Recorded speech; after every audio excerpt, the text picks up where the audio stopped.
Mungu wetu mwenye nguvu na mwenye upendo, asante kwa siku ya leo tena Bwana. Kwa dalili zote Mungu tunaona ya kwamba karibu. Mungu tusaidie tuweze kuwa tayari kwa wakati huo Bwana. Utakapokuja Yesu Kristo kulichukua kanisa lako. Bwana, na mimi niwe miongoni pamoja na ndugu zangu hawa Bwana.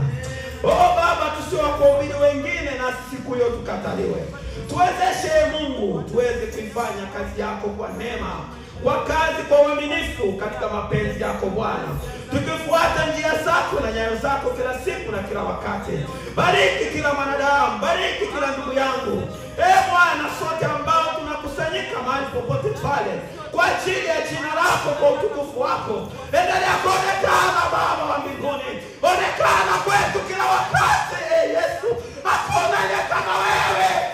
Haleluya Bwana wa majeshi. Hakuna aliye kama wewe. Hakuna aliye kama wewe. Hakuna aliye kama wewe. Hakuna aliye kama wewe. Haleluya. Hakuna aliye kama wewe Bwana. Utakapokuja Bwana. Haleluya, haleluya. Haleluya, haleluya Bwana wa majeshi. Asante Mungu wetu kwa kuwa wewe ni mwaminifu Bwana. Kwa dalili zote tunaona ya kwamba hakika Mungu uko tayari. Acha siku hii Bwana iwe safi. Bariki kila yeyote aliye ndani ya ibada hii. Kwa jina la Yesu Kristo Bwana wetu. Amen. Amen. Nataka niseme kidogo kuhusu hilo.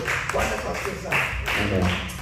Kuna picha, kuna kitu ambacho Mungu nilikuwa nimelala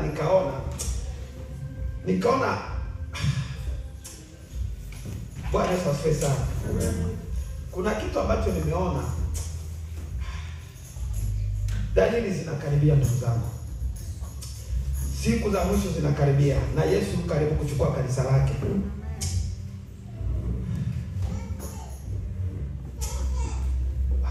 Tujiandae ili kwamba siku hiyo tusikose. Amen. Amen. Amen. Basi tuishie hapo. Sitasema mengi, lakini ni kwamba tujiandae. Amen. Tutajifunza somo letu lile ambalo tumeweza kujifunza wakati ule, na tutasoma kitabu chetu cha Yohana wa kwanza sura ya 3 mstari wa kwanza hadi wa 3. Waraka wa kwanza wa Yohana sura ya 3 mstari wake wa kwanza hadi wa 3. Karibu kwa yule ambaye yuko tayari.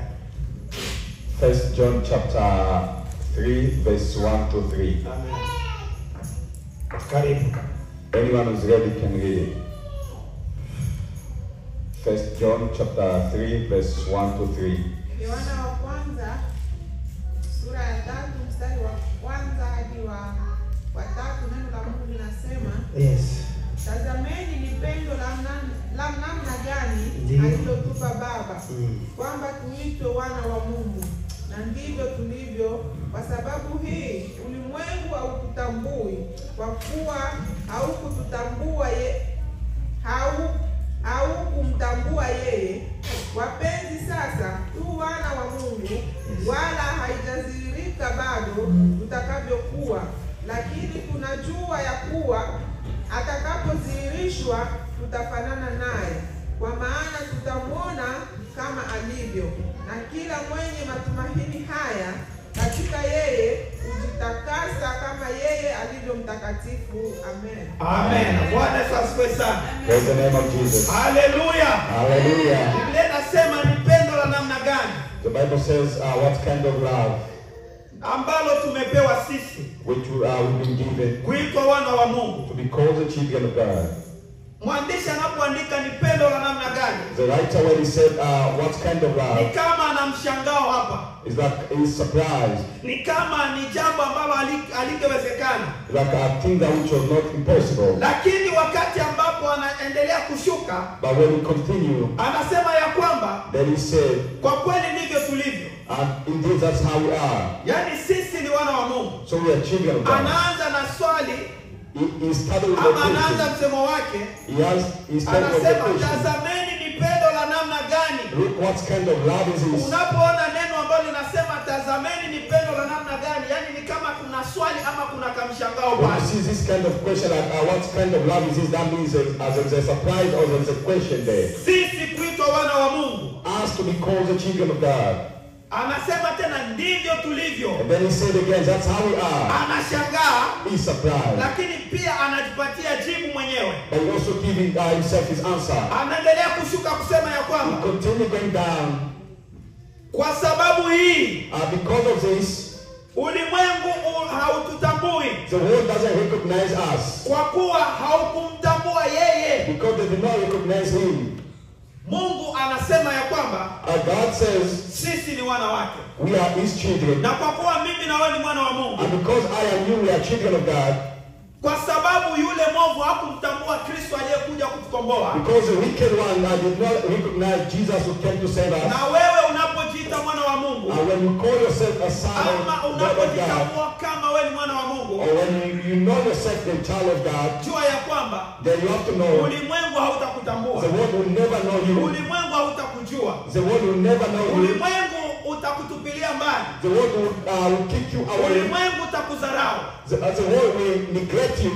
Na kwa sababu ya hiyo, And because of that, shetani anapoona wana wa Mungu wamekusanyika, the devil, when he sees the children of God come together, anatafuta kuleta mbinu zake he always tries to get his way, ili kwamba aweze kuondoa ule wana wa Mungu na kuachia watu maneno tu. so he can take away those childhood and Na ndio maana just analeta give some ways. mitego mingi katika kundi la And watu. that's why it brings so many problems in between children of God. Ameleta vitu vingi kwenye wana wa Mungu. He has brought so many things between the children of God. Anawapatia ile akili ya kutokusikia neno la Mungu na kulishika. He has given them a wisdom to not listen to the word of God and to do. Anaweza kukupatia nguvu za kushangilia, He can give you a power to shout, lakini hata kupatia ile nguvu ya kuweza hata kuachilia ili kwamba lile neno lizae but matunda. he cannot give you a power to let the word of God come in you and be fruitful. Sote tunakumbuka katika kile kitabu cha Mathayo, We all remember in the book of Matthew, tuliwahi kujifunza somo ambalo linasema kuhusu mbegu. we learned something about the seeds. Tuliwahi kusema kwamba mpanzi alikuwa amechukua mbegu zake, We said the planter took his seeds akaondoka na hizo mbegu shambani, and then he went to his farm. na wakati alipokuwa anaondoka, And when he went to his farm, alifika njiani, he went in the road. mbegu zimoja zikadondoka njiani, Some of seed was fallen on the ground. na wakati alipokuwa akiendelea, And when he was continuing, mbegu zingine zikadondoka kwenye miamba, others was fallen on the rock.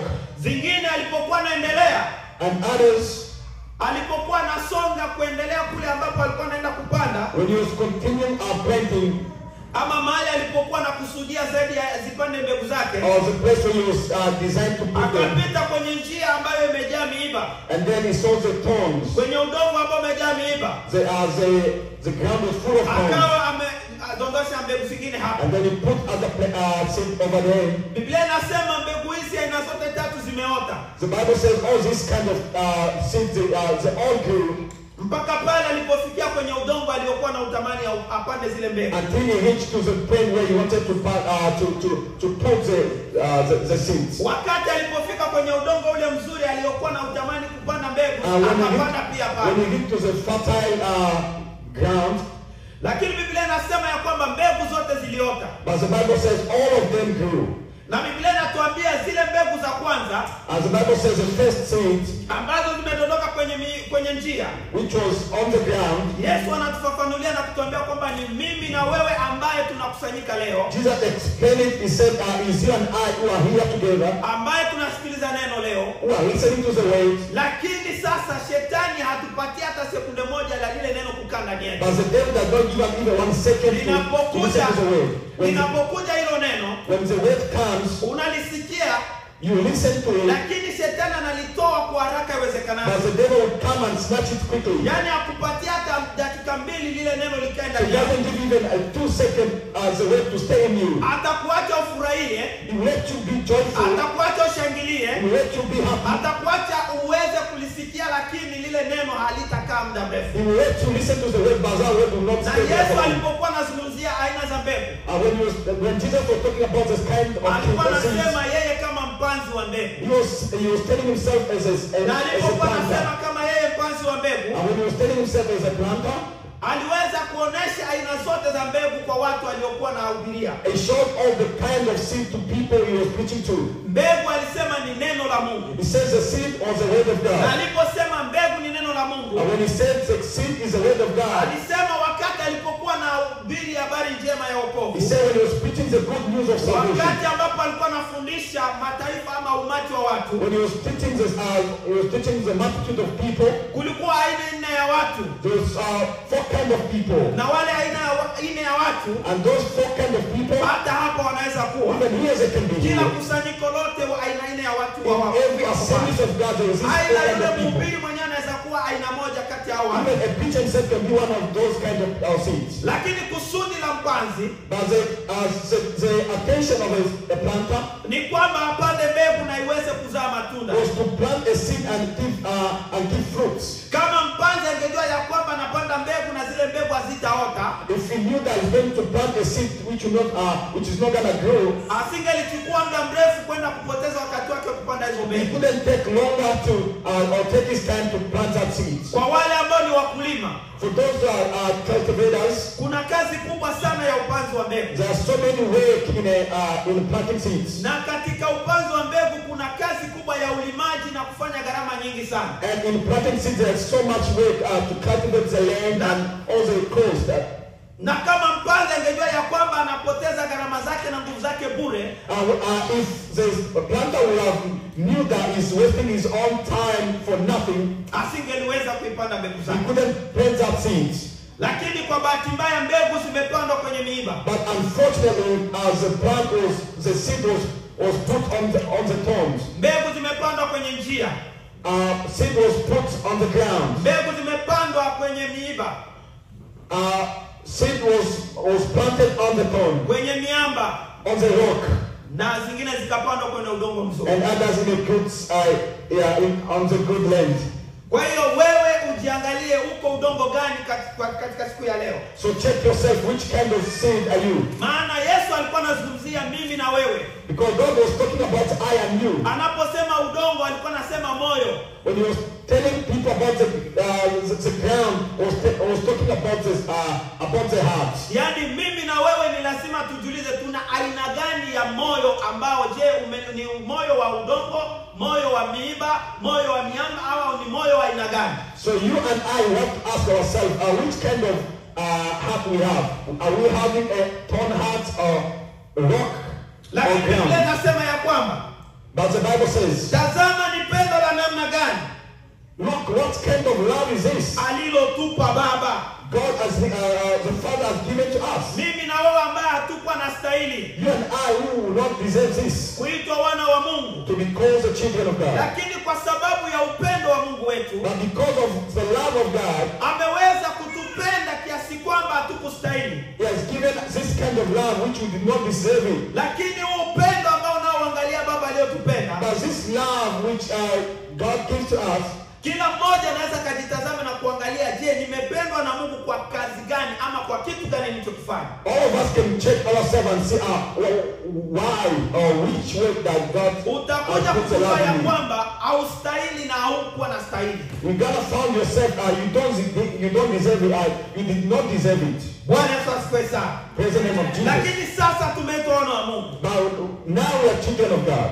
Biblia inasema kwamba The Bible says, wapenzi, sasa beloved, now sisi tu wana wa Mungu, we are children of God. wala haijadhihirishwa bado tutakavyokuwa, But it's not manifested yet how we're gonna be. lakini twajua ya kuwa But we know atakapodhihirishwa when he's gonna be manifested, tutafanana we're naye, gonna look like him. na kwa maana tutamwona kama alivyo. And because we'll see him the way he is. Ndugu zangu, My fellow, wewe ambaye uko hapa, you over here, umependwa na Bwana, God love you. unaitwa mwana wa Mungu. You are called a child of God. Swali inaweza kuja, The question can ni be, nani katika ulimwengu huu haiko mwana wa Mungu? Lakini ni kwamba watu wote ni watu wa Mungu, all of us, we are children of God. lakini sio watu wote ndio wana wa Mungu. But it's not all of them are sons of God. Bwana Yesu asifiwe sana. Praise the name of Watu Jesus. wote wameumbwa na nani? Na Mungu. All of us were created by God. Haijalishi umeokoka ama It hujaokoka, doesn't matter you are born again or not. lakini sio watu wote ambao ni watoto wa Mungu. But it's not like all of us are children of God. Watoto wa Mungu ni wale waliopandwa, mbegu iliyopandwa kwenye udongo mzuri, The children of God are those seed which were planted on a good seed or a good wale ambao ground. wamekombolewa kwa damu ya Yesu Kristo, Those who have been saved by the blood of Jesus Christ. wale ambao wamekubali mwito ambao Yesu amekuja nao. Those who have accepted what Jesus brought to us. Bwana Yesu asifiwe Praise the sana. name of Jesus. Haleluya. Hallelujah. Haleluya. Hallelujah. Kama wewe ni mwana wa Mungu, shangilia kwa vigelegele. If you're a child of God, praise. Haleluya. Bwana Yesu asifiwe sana. Praise the name of Jesus. Nasema wapenzi, sasa tu wana wa Mungu, The Bible says, beloved, we are now children of God. wala haijadhihirishwa bado tutakavyokuwa, But it's not manifested yet how we're gonna be. lakini twajua ya kuwa But we know atakapodhihirishwa when we will be manifested, tutafanana we're naye, gonna look like him. kama alivyo nasi ndivyo The tutakavyokuwa. way he is, that's how we're gonna Na be. kila aliye na matumaini And haya everyone that has this hope lazima ajitakase sasa. should sanctify himself or Bwana Yesu herself. asifiwe sana. Praise the name of Kama Jesus. wewe una matumaini ya kwamba uko mwana wa Mungu, If you have this faith and belief, unabidi ujitakase. you have to sanctify Mwana yourself. wa Mungu lazima kila wakati ajitakase, A child of God has to be maana sanctified siku every tulizo day. nazo zimekuwa siku chache. Because the days are Biblia few. inasema hakuna juaye siku wala saa, The Bible says no one knows the time or hour. lakini dalili zinaonyesha ya kwamba But the sign shows siku zimekaribia. as the days are near. Bwana Yesu asifiwe sana. Praise the name of Wimbo Jesus. wetu umesema baragumu la mwisho litakapolia, We say when the trumpet is gonna blow, waaminifu all watachukuliwa. the believer will be taken. Na waaminifu ni wale ambao wanatambua ya kwamba ni wana wa Mungu. As the believers are those who know as the children of God. Bwana Yesu asifiwe sana. Praise the name of Jesus. Swali inaweza kuja, nitakuwaje mwana wa The Mungu? question can be, how can I be a child of Lakini God? jibu ni rahisi. But the answer is simple. Biblia inasema hivi The Bible says katika Yohana, in the book of John, Injili ya Yohana in the book of John, sura ya 3 mstari wa 16 chapter 3 verse 16, inasema kwamba kwa maana jinsi Mungu alipenda it ulimwengu says, in how God loves the world, hata akamtoa mwanawe wa pekee, and then he gave his beloved son, ili kila amwaminie, because everyone that believe in him, kila amwaminie everyone that believe in him hatapotea kamwe, should never perish, hataangamia should kamwe, never perish, bali huyo amwaminie but whoever believe in mwana him, wa Mungu the son of na God, kumpokea kuwa Bwana na Mwokozi wa and maisha maisha can yake, receive him as a huyo Savior ndiye and Lord, atakayeokoka, he's gonna be saved. na huyo ndiye atakuwa mwana wa Mungu. And that person will be called a child of God. Bwana Yesu asifiwe Praise the sana. name of Jesus. Tusomee Matendo ya Mitume Please read the book of sura Acts. ya 17 mstari wa 30. The book of Acts chapter 16, verse 17. Ndio. Verse 16. Matendo ya Mitume 17:30. The book of Acts 17 to verse 30. Kitabu cha Matendo ya Mitume Ndio. sura ya 17 mstari wa 30 unasema, Anza 29. 29 inasema, basi kwa kuwa sisi tu wazao wa Mungu, Kwa kuwa sisi tu wazao wa Mungu, haitupasi kuzani ya kuwa haitupasi kuzani ya kuwa, uungu ni mfano wa dhahabu yani kusema uungu ni kama kitu tu ambacho kinang'ang'aa au fedha au fedha au jiwe, au kitu ambacho tunaweza kilinganisha na jiwe, vitu vilivyochongwa kwa ustadi na akili za wanadamu. Bwana Yesu asifiwe sana. Praise the name of Jesus. Nataka kusema kwanza hapo, Biblia inasema ya I kwamba want to talk here first. kwa kuwa sisi ni wana wa Mungu, Because we are children of God, sisi ni wateule wa Mungu, we are the elected one, tusifikiri ya kuwa uungu we should not believe like ni kitu ambacho God, kinang'aa kama dhahabu, we should not believe like a godly thing is something like au ni precious kitu like tunaweza gold. linganisha na kitu fulani ambacho tunachonga kwa mikono ya wanadamu. Or we can make it look like something which is made by man. Mungu sio kitu cha kuchonga. Our God is not like a statue. Mungu sio kitu ambacho tunaweza linganisha nacho, ama kitu ambacho tunasema hiki ndicho Mungu wetu. God is not something that we can make it feel like this is our God. Kama watu wengine wanafanya vitu mbalimbali kuwa miungu yao. Like others do everything to be their God. Mke wako anaweza kuwa Mungu wako. Your wife can be your God. Mume wako anaweza kuwa Mungu wako. Your husband can be your God. Watoto wako anaweza kuwa Mungu wako. Your children can be your God. Kuna kazi yako inaweza kuwa Mungu wako. Your job can be your God. Simu yako inaweza kuwa Mungu wako. Your day can be your God. Watu wengi wanafikiri ya kuwa Many people believe Mungu ni kitu ambacho cha kuchonga. God is like a statue. Au ni Mungu ni kitu ambacho wao wamefanya ama kinang'aa kama dhahabu. Or is something made, man-made that is shining like a gold. Au ni kitu kama dhahabu. Or something like gold. Lakini Mungu sio hivyo. But God is not so. Endelea kusoma. Continue reading. 30 nasema, Ndiyo. basi zamani zile za ujinga, Sasa wakati ule ambapo ilikuwa wa ujinga sio tusi. Bwana Yesu asifiwe sana. Praise the name of Jesus. Ujinga ni wakati ambapo hauna ufahamu, haujui chochote. Bwana Yesu asifiwe sana. Amen. Tofauti kati ya ujinga na upumbavu ni kwamba mjinga ni mtu ambaye hajui kitu, lakini akielimishwa atajua. Bwana Yesu asifiwe sana. Wote tunaweza kuwa wajinga kwa namna moja ama We nyingine. can all be ignorant in one way or Bwana Yesu another. asifiwe Praise the sana. name of Jesus.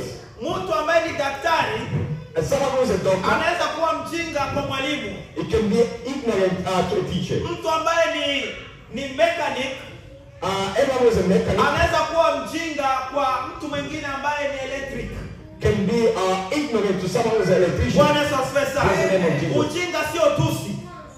Ignorance is not an insult. Biblia inasema wakati ule wa ujinga, The Bible says the days of ignorance wakati ule wa kutokujua kwetu, are the day of having no wakati knowledge. ule wa upofu wetu, The days of our blindness. wakati ule ambapo tulikuwa viwete, The day when we were cripples. wakati ule ambapo tulikuwa watu wenye kufungwa. The day when we were in the bondage. Endelea.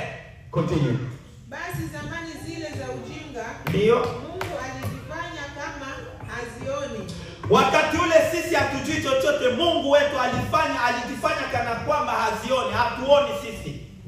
bali sasa anawaagiza watu wote wa kila mahali watubu. Amen. Bwana Yesu asifiwe Praise the sana. name of Jesus. Bwana Yesu asifiwe sana. Amen. Biblia inasema ya kwamba The Bible says wakati ule wa ujinga, the days of ignorance. kuna wakati ambapo mwanadamu anakaa katika hali ya ujinga. There is a time someone can be in a state of ignorance. Kuna wakati ambapo Mungu anamwacha mwanadamu There is a time God can leave a human being ufanye kila kitu unachopenda to kukifanya, do whatsoever you want, uabudu kila unachopenda to kuabudu, worship worship everything you want. Lakini wakati ambapo tulionao sasa, But nowadays, kwa wewe ambaye ni mwana wa for Mungu, those that are children of wewe God, ambaye umesikia neno la Mungu, for those who are listening to the word of God, Biblia inasema ya kwamba the Bible says Mungu hatafumba macho tena. God will not Anachotaka will not kwangu na overlook kwako, it. anachotaka kwangu na kwako What you want from I and ni you kutubu, is to repent, kumrejelea sasa, to come back to Him, kumkaribia sasa. to be close to Hauwezi Him. tena kukaa katika hali ya ujinga.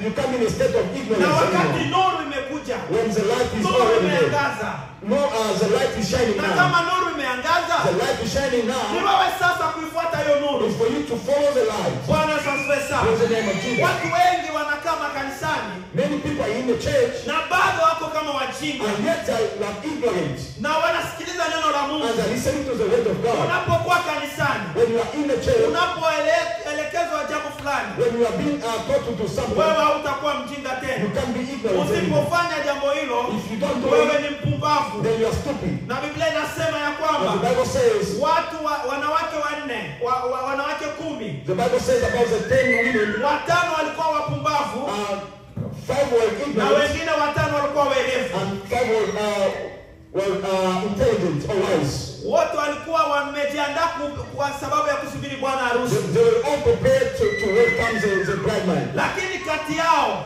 But in between, Biblia inasema wote walipewa vitu vinavyofanana nao. the Bible says they all be given everything which are Walipewa similar. mafuta, They were given oil, walipewa taa, they were given land. muda ulikuwa yule yule, The time was the sehemu same. waliokuwa wanasubiria ni sehemu moja The tu. place was at the Lakini same place. tofauti ni kwamba But the difference was wale 5 wapumbavu those 2 stupid, those 5 walitumia stupid, mafuta yao vibaya they used the oil very bad, ambayo walipewa wote.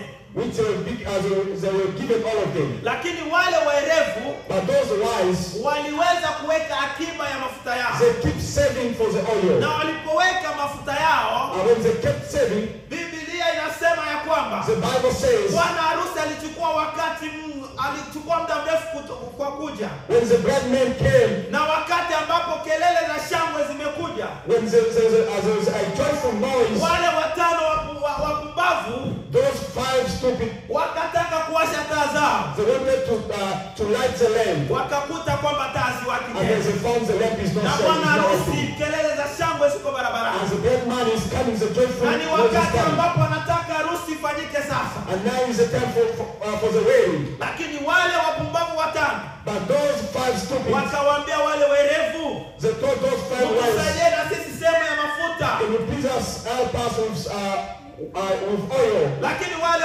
werevu wakasema, But those wise said, tulipewa mafuta sote we sawa all sawa, be given the oil the tulipewa same, taa sote sawa and we sawa, all given the lamp. lakini sisi tulihifadhi ya kwetu. But for us, we kept something. Hatukutumia hii mafuta yetu kama ujinga. We didn't use our oil in vain. Tuliweza kuwa So wavumilivu, we were so patient. wataratibu We were so patient. kwa ajili ya kutumia mafuta So yetu. we can use our oil carefully. Kwa muda huu In this time, hatuwezi kuonesha upendo wa kusema kwamba tugawane haya mafuta, we can show you the love to share this oil. kwa sababu hii mafuta hii inatutosha sisi peke yetu, Because this oil is only enough for us. ili kwa safari ile ya bwana harusi With this journey of brideman, tutakapowasha taa zetu kuanzia sasa when we are going to light our lamp, na hadi tutakapoingia katika ukumbi wa bwana harusi, until we go to the ceremony haya place, mafuta yatatutosha.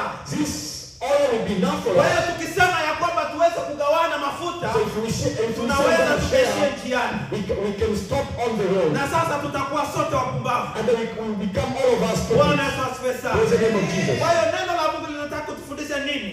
What the Bible is Sote trying to teach tumepewa us. muda, We all have the same tumepewa time. wakati. We all given the time. Hakuna saa za mmoja na saa za mwingine. No one has different hours. Mchana jua linapokuja ni kwetu sote.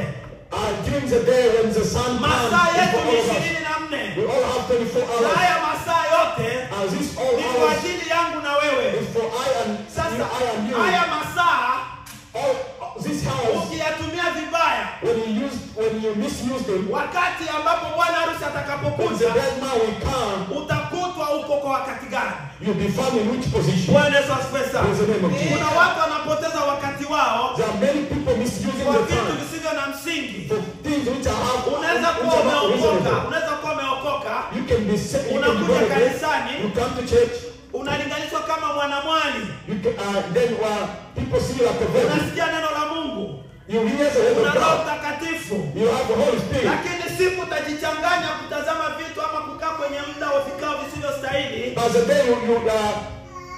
day you confuse yourself and being in a council which is not good. na Biblia inasema hatujui saa wala nyakati. As the Bible says, we don't know the hour or the day. Yawezekana wakati huo ambapo utakuwa umejichanganya na kwa vitu visivyostahili, It can be the day when you confuse yourself with so many ni things. wakati wa Yesu atakuja. And that will be the day of Jesus Je, will come. ukikuwa katika hali hiyo utamlaki? If you are in this position, will you receive Jesus? Bwana Yesu asifiwe In the sana. name of Jesus. Utamlaki ukiwa katika hali hiyo. Will you receive Jesus? And that the state? Ndio pale Biblia inasema kwenye Mathayo, And that's what the Bible says. wengi watasema Bwana Bwana, Many will say, Lord, Lord. mimi nilikuwa nahubiri, I used to preach. nimewaombea watu wakapona, I used to put hands on Nilikuwa sick people that mchungaji. healed. I was a pastor. nilikuwa mwalimu, I was a teacher. nilikuwa na kazi mbalimbali kwa ajili ya kazi yako, I was doing so many things in the kwa church. jina lako nimeponya wagonjwa, In your name, I healed the sick. nimetembelea watu katika magereza. I used to visit people in the jail. Lakini wakati huo But on that day, Yesu atasema, Jesus will say, ondoka, sikujui. get away from me, I don't Bwana know Yesu you. asifiwe sana. Praise the name of Jesus. Unadhani ni kwa nini Yesu atasema sikujui? What do you think Jesus will say, I don't know you? Ni wakati ambapo taa itakuwa haiwaki. It will be the day when your when the lamp will not be lightning. Bwana Yesu asifiwe sana. Praise the name of Jesus. Wewe unakuja kanisani, Of course you come to church. unahubiri, You preach. unafanya kila kitu, You do everything. unajitenga na dhambi. You separate yourself from sin. Sasa siku hiyo But on that day, ukikutaniwa hauko sawasawa, when the day comes and you are not ready, utalinganishwa na mpumbavu. you'll be like those stupid women. Bwana Yesu asifiwe Praise the sana. name of Jesus. Kila aliye na matumaini haya Everyone that has this hope, lazima jitakase. you have to sanctify yourself. Bwana Yesu asifiwe Praise sana. the name of Na Jesus. ndio maana Mungu anataka tukae kwenye utakaso siku zote. And that's why God want all of us to be sanctified every day. Biblia inasema na wala tusifuatishe namna ya dunia hii, And the Bible says we should not follow the way of this world, bali tufanywe upya but we should be nia transformed. zetu katika kuifanya Our mind. mapenzi ya Bwana. We should be transformed our mind in the way to do the will of God. Somea Warumi 12:1-2. Please read the book of Romans chapter 12, Mstari wa kwanza na wa pili. verse 1 to 2. Bwana Yesu asifiwe sana. Amen. Warumi sura ya pili, sura ya 12. Romans chapter 12, verse 1 to 2. Warumi, kitabu cha Warumi sura ya 12 mstari wa kwanza hadi wa pili nasema, Ndiyo. basi ndugu zangu, Nawasihi kwa huruma zake Mungu, kwa huruma zake Mungu Baba, itoeni miili yenu iwe dhabihu iliyo hai, lazima kila siku tuitoe miili yetu kuwa dhabihu takatifu na iliyo hai. takatifu ya kumpendeza Mungu. Ishia kwanza hapo, labda wa Kiingereza tusomee. Stop from there and then see the one who has the English Bible can read for us. Romans chapter 12, verse 1. Ndiyo. 1 to 2. I beseech you, therefore, brethren, by the mercies of God, that you present your bodies a living sacrifice, wholly acceptable Number 2, verse 2. to God, which is your reasonable service. And do not be conformed to this world, but be transformed by the renewing of your mind, that you may prove that it is that good and acceptable and perfect will of God. Amen. Amen. Bwana Yesu asifiwe sana. Praise the name of Jesus. Basi ndugu zangu nawasihi Oh my fellow, I beseech you, kwa huruma zake Mungu Baba, for the mercy of God, wale ambao wana matumaini haya, for those who have this hope, wale ambao wameitwa wana wa for Mungu, those who are called the children of ambao God, wanajijua kwamba ni wana wa for Mungu. those who know that children of God, Mungu anataka kwamba God wants tuitoe miili yetu to present our body kuwa dhabihu, to be a kuwa sacrifice, sadaka to be an offering iliyokubalika mbele za Mungu, which is reasonable before God. sadaka ambayo haina mawa. So, the offer which has no spots. Zamani za kale, A long time ago, ambapo wana wa Israeli walipokuwa wanatoa sacrifice kwa ajili ya dhambi zao, when people of Israel used to give sacrifice for their sins, condition ya kwanza ilikuwa ya kwamba as the first condition was, watakapotoa sadaka yao, when they give offering, watakapopeleka kwenye yani kwenye makuhani, when they take the offering to the priest, sadaka inapaswa kuwa sadaka iliyo safi. the offering must be a clean offering. Kama ni mnyama, awe mnyama ambaye asiye kilema. If it's an animal, it must be animal which is good and have no any fault. Yani kama ni ndege, anapaswa kuwa ndege aliye safi, asiye na kilema. If it's a bird, it must be a bird which is good, has no fault. Kwa jambo hilo kila mtu alikuwa anajitahidi sana. In this case, everyone was trying his best. Bwana Yesu asifiwe sana. Praise the name of Jesus. Sasa leo Mungu anasema kwa huruma zake Mungu Baba, itoeni miili yenu kuwa dhabihu iliyo safi, isiyo na ulemavu. Bwana Yesu asifiwe. And for now, Jesus says, give yourself as a living sacrifice, which is reasonable. Hiyo ndio Mungu anakubali. That's what God wants. Muda wako utoe bila kusukumwa. Your time, give to God without getting pushed. Kama ni kuomba, jitoe katika kuomba bila kuwa na kinyongo na mtu yeyote, ama kwa ajili ya msukumo wa mtu fulani. If it's prayer, just give yourself without having any problem with anybody. Kama ni kuimba, jitoe kikamilifu kwa Bwana.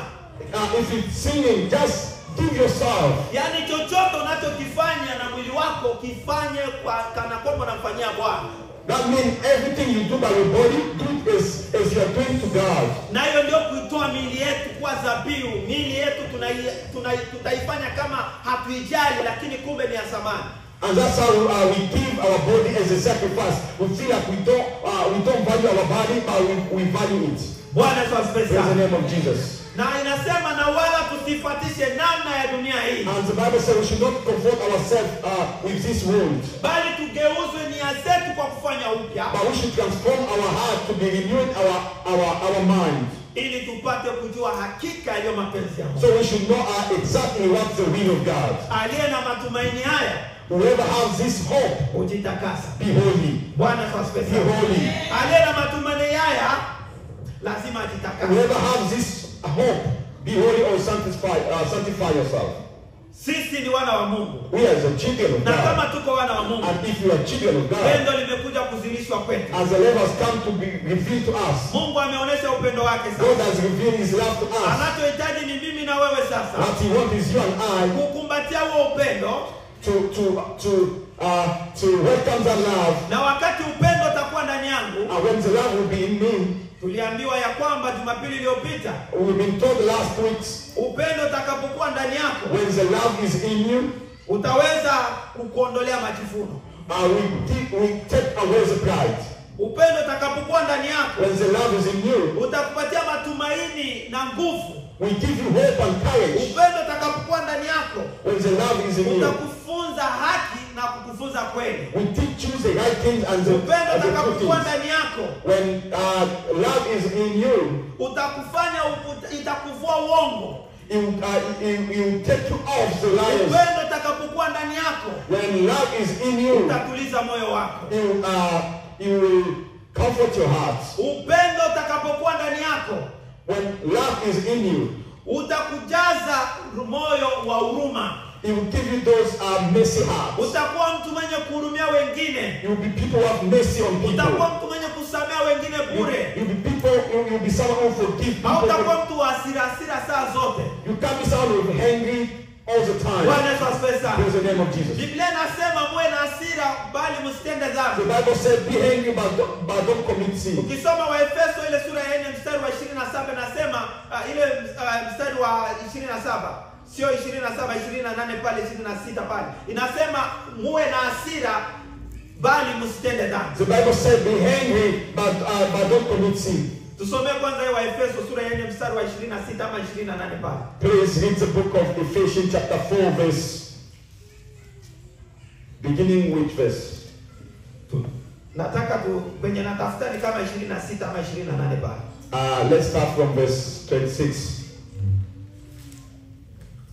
Waefeso sura ya 4 mstari wa 26. Neno la Mungu linasema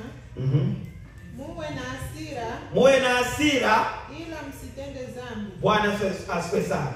Tuishie tu hapo. Nitaka tu kutafuta hiyo neno. Muwe na hasira bali msitende dhambi. Be angry but don't commit sin. Unajua kama hasira inaweza kukufanya kuwa mwanawali mpumbavu? Do you know if you're angry can make you to be a stupid virgin? Bwana asifiwe sana. Amen. Wakati ambapo na hasira, When you are angry, kuna watu ambao wakiwa wana hasira yao inakuwa na wafanya inaweza chukua hata siku 2 siku 3. there are people when they're angry it can take even 2 or 3 days. Biblia inaposema ya kwamba muwe na hasira ila msitende dhambi, When the Bible said be angry but don't commit sin, mtu anaweza kukukosea someone can offend you. na unaweza kuwa na hasira, maana hasira ni hisia, sio kitu ambacho unabuni, ni kitu ambacho kinakuja automatically katika maisha ya mtu. You can be angry because angry is a feeling. It's not like something you make. Na kwa sababu ni hisia, And because it's a feeling, inaweza kutokea. it can happen. Lakini kwa sababu wewe ni mwana wa Mungu, But because you are son of hiyo God, hasira haiwezi kuchukua muda. that anger cannot take time. Maana ikichukua muda utaingia kwenye dhambi. Because once it takes time, you be in the sin. Kuna watu wanasemaga mimi sikwani nasamea mtu. That people can say, I don't forgive anyone. Na zaidi sana si wanaume. Most of the time, we men, Sisi wanaume na wake zetu, we men and our wives, wanawake wanakuwa wako tayari sana kuomba msamaha kwa waume zao. wives are always ready to ask forgiveness to their Lakini husbands. sisi wanaume huwa tuna ile moyo, sijui ni moyo gani. But we men, we have that kind. I don't know what kind of heart we have. Lakini ndugu zangu, But let me tell you, kama brother, sisi ni wana wa Mungu, if you are children of kama God, sisi ni Wakristo, if you are Christian, kama umetambua ya kwamba umekosea mume wako ama mke wako, if you find yourself you have offended your wife or your husband or your children, kitu kizuri the good things, ili uweze kuwa mwanamwali ambaye ni mwenye busara, if you want to be a wise virgin, lazima utubu ama usameane na ndugu yako haraka iwezekanavyo. you have to either repent or make peace between your wife and you. Maana ile siku itakuja, Because when the day will come, haitakwambia ninakuja siku he gani. will not tell you I'm coming this day. Sasa usipokuwa tayari, So if you are not ready, unaweza fanya kazi kubwa, you can do so much work. unaweza hubiri, You can be preaching. unaweza fanya chochote kwa ajili ya You Mungu. can be doing everything Lakini for kwa God. wakati ule utakapokuwa na hasira, But on the day you'll be na ile angry, hasira yako kaifanya ikakupeleka katika kutenda dhambi, and that anger can lead you to commit sin. Bwana anaweza kuja wakati huo, God can come on that day. na wewe utalinganishwa na yule mwanamwali aliyepewa mafuta akatumia mafuta yake ikaenda ovyo. And you'll be like that stupid virgin that misuses oil. Bwana asifiwe sana. Praise the name of Jesus. Tuko pamoja ndugu Are we zangu. together? Hasira ni kitu kibaya sana. Anger is a bad thing. Hasira inafanya familia ziharibike. Angriness can make the family Hasira suffer. inafanya hata watoto wetu wachukue maamuzi ambayo sio mazuri. Anger can even lead our children to do some decisions which are not good. Hasira ni roho ambayo inaleta wivu na chuki ndani yetu. Anger is a spirit that brings Inaleta chuki. Inaleta hatred. it brings hatred in us. Bwana Yesu asifiwe sana. Praise the name of Na Jesus. ndio maana Biblia inasema hivi, That's what the Bible says. sisi ni wana wa Mungu. We are children of God. Na kwa kuwa sisi ni wana wa Mungu, And because we are children of God, aliye na matumaini haya everyone that has this ya hope, kwamba siku moja atamwona mwana kondoo Yesu Kristo. that there is a day you will see the Son of God. Katika ile waraka wa kwanza wa Yohana sura ya 3 mstari wa 3 imesema hivi, In the book of 1 John chapter 3 verse 1, aliye na matumaini haya whoever has this hope, ya kwamba itakapodhihirishwa mwana wa Adamu atakapoonekana wazi tutafanana when naye. he will be revealed the Son of God, Aliye na will look like matumaini him. haya anajitakasa kila wakati. Whoever has this hope should sanctify himself. Bwana Yesu asifiwe sana. Praise the name of Aliye na Jesus. matumaini haya hawezi kuendelea kuishi kama ulimwengu unavyotaka. Whoever has this hope cannot live as the way the world wants. Ulimwengu haujawahi kwenda sambamba na neno la Mungu. The world have never got together with the word of God. Maana Biblia imesema ya kwamba hawakumtambua yeye, na sisi nasi ukiwa mwana wa Mungu hautatambulika na ulimwengu. Because the Bible says the world did not recognize him. Even us, if you are children of God, the world will never recognize us. Bwana Yesu asifiwe sana. Praise the name of Jesus. Kwa hiyo siku ya leo So today, nataka tu nikuambie kwamba uko mwana wa Mungu. I want to tell you you are a child of Na kama God. uko mwana wa Mungu, And if you're a child of God, unapaswa kuishi kama mwana wa Mungu. then you have to live as a child of God. Mtoto wa familia anaishi kama vile ambavyo familia yao inasema aishi. A child of family always lives the way the family wants, decide to live.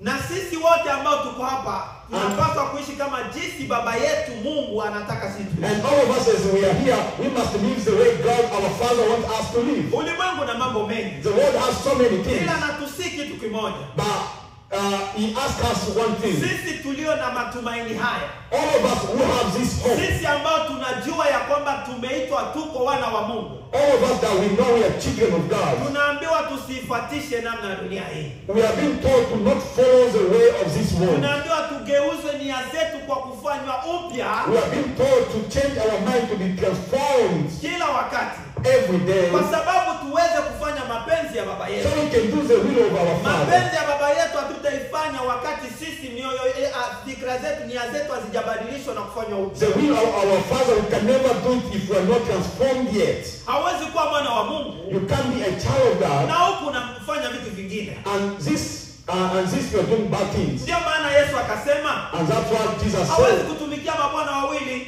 You can never work for two masters. Hawezi kuwa unapita kwenye njia mbili, miguu yako ni miwili, alafu sema utapita kwa njia mbili kwa wakati You mmoja. can't be walking in two ways. You have two legs. How will you come at the same time? Lazima ulete miguu yako yote kwenye njia moja. You must bring all your two legs in one way. Bwana asifiwe sana. In the name of Jesus. Kuna njia ionekanayo nzuri There is a way that looks good machoni pa watu, in eyes of people, lakini mahali hiyo njia inaelekea but as the destination of that way, sio mahali pazuri. it's not a good way.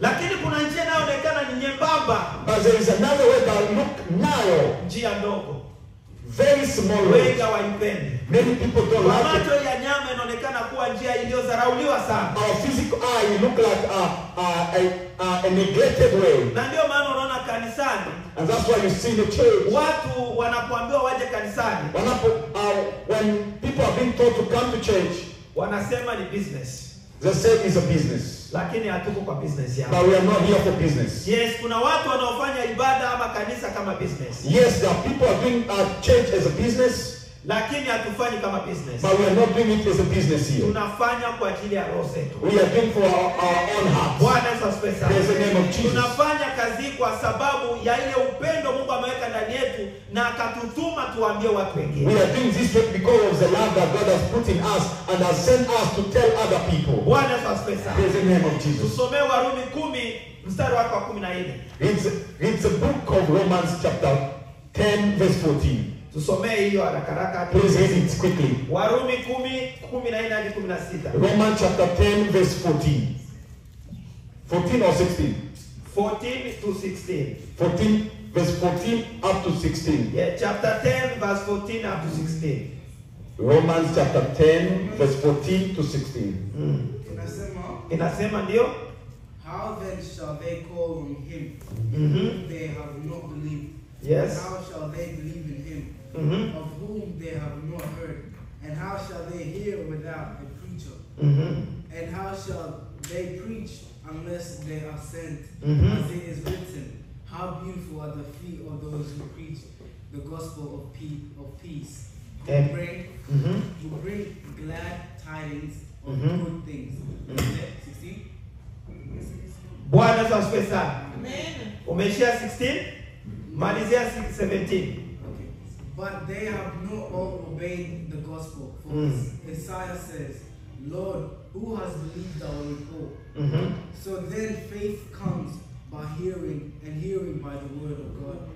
Amen. Amen. Bwana Yesu asifiwe sana. Amen. Biblia inasema The hivi Bible says kwa Kiswahili, in Swahili, Warumi sura ya 10 mstari wa 14 hadi wa 17.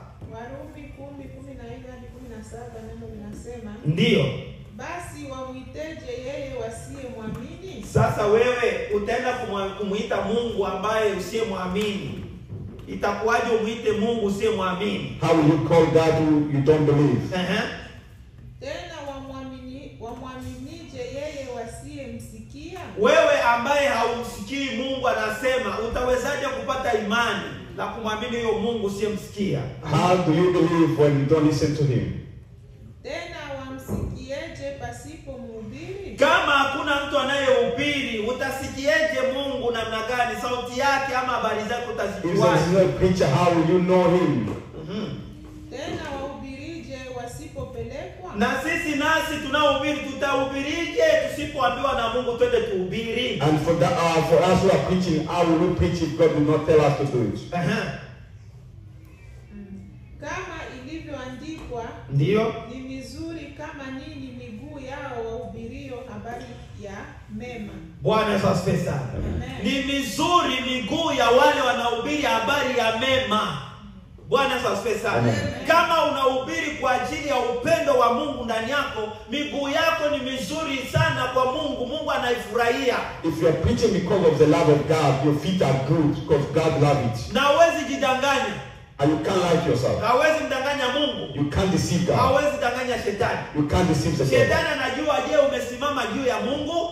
The devil knows you. Are you standing for Umesimama God? juu yake? Or you're standing for him? Ama umesimama juu yako peke yako? Or for your own pleasure? Bwana Yesu asifiwe sana. Praise the name of Jesus. Maana kuna wengi ambao ni wengi wanahubiri, Because there are so many who are preaching, lakini sio wote wameitwa, but not all of them are sio wote called. wametumwa. They're not all are saved. Wengine wamejituma, Others are just saved themselves. wengine kuhubiri sio kwa sababu unaweza kuzungumza maneno mazuri kwenye watu na watu To wakufurahi. preach is not that you are preaching some good word and people will be pleased with you. Unaweza kuwa msemaji mzuri, You can be a good speaker, lakini haujatumwa na Mungu, but you are not sent by God. haujulikani na Mungu. You are not known by God. Bwana Yesu aturumie Praise the sana. name of Jesus. Kwa hiyo kiini cha mahubiri yetu kila siku, So the goal of our preaching every day, imani yako haiwezi kujengeka kama usikii neno. your faith cannot be built if you are not listening to the word. Hawezi kuwa mwanamwali ambaye una busara wakati ambapo usikii You neno. cannot be a wise virgin if you are not listening to the word. Wanawaliwali waliwasha taa, Those virgin light the lamp, lakini wakasema siku hizi nitaweka off kwa ajili ya kumsikiliza Mungu. they say, well, this time I'll put it off to listen to the word of God. Nitaweka kwanza vya Mungu nje. I'll put the godly things away. Nitaviweka kando kwanza. I'll put all the godly things away. Na wakati huo siku zinakuja. And that's the time, the day is coming. Yesu anakuja. Jesus is coming. Sasa ile muda wote ambao tumefanya hapa, Then all this time we have done kama here, tutaacha siku hiyo, if we stop on that day, hakutakuwa maana. the day will have no meaning. Bwana Yesu asifiwe sana. Amen. Na ndio Paulo akasema nisio wakuhubiri wengine na mimi nikataliwe. And that's why the Apostle Paul said, I should not be the one preaching to people and myself being denied. Bwana Yesu asifiwe sana. Praise the name of Jesus. Kwa hiyo nawashukuru sana ndugu zangu. So I thank you, my fellow brothers Somo and letu sisters. fupi tu lilikuwa tazama ni pendo la namna gani ambalo Mungu ametupenda. The sermon of today was very short, just to tell you, look what kind of love God has given to Na us. ikaonekana ya kwamba And then you have seen that sisi ni wana wa Mungu, we are children of na kama God. sisi ni wana wa Mungu, And if we are children of God, ulimwengu haututambui. the world doesn't know us. Na sababu ya ulimwengu kutokutambua And the reason why the world doesn't know ni us kwa sababu hawakumjua yeye is Yesu because they didn't know Jesus, aliyetuita, who called us. na kwa sababu hawakumtambua yeye, And because they did not know Jesus, basi hawawezi kututambua na they sisi. cannot know us. Lakini sisi ni wana wa Mungu, Now we know we are children of na vile God. nasema aliye na matumaini ya kuwa yeye ni mwana wa Mungu, And the Bible says, whoever has this hope, ambaye atamuona siku moja huyo Mungu ama Yesu ambaye anayemtumikia kila siku, whoever believes he will see Jesus one day. anasema ya kwamba tuwe watu wenye kujitakasa. The Bible says we should be sanctified or be holy every day. Bwana Yesu asifiwe sana. Praise the name of Jesus. Unapojikuta umeenda kinyume na mapenzi ya Mungu, If you know you have gone away from the will of God, jitakase. sanctify yourself. Kujitakasa na kutia nguvu. To sanctify, give you hope again or courage. Hata kama ndugu yako amekukosa, Even if your brother or sister offend you, shetani analetaga roho ya kusema ya kwamba ule anaweza nionea. The devil always brings the heart to tell you, he can be proud. Atanizarau. He can overlook me.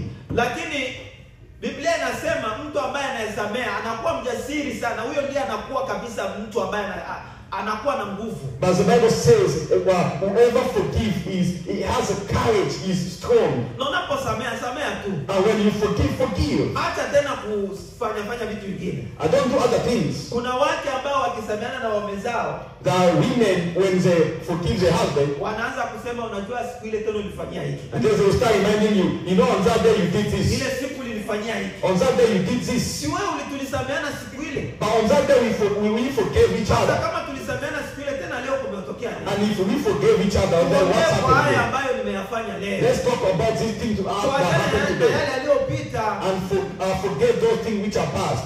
Bwana asifiwe. Praise the name of Jesus. Kwa hiyo nimechukua tu mfano wa wanawake, lakini ni sisi sote na ndugu zetu na majirani zetu. I just take the example of women, but it's all of us and even our neighbors or our friends. Kwa hiyo Mungu atubariki sana. So let God bless all of us. Na tuwe na siku njema. And have a good day. Amani ya Mwenyezi Mungu iwe nasi katika wiki nzima. And the peace of God be with us the whole week. Ile wakati mwingine tukakusanyike namna hii. So we can come together another day. Mungu atubariki. God bless all of us. Amen. Amen.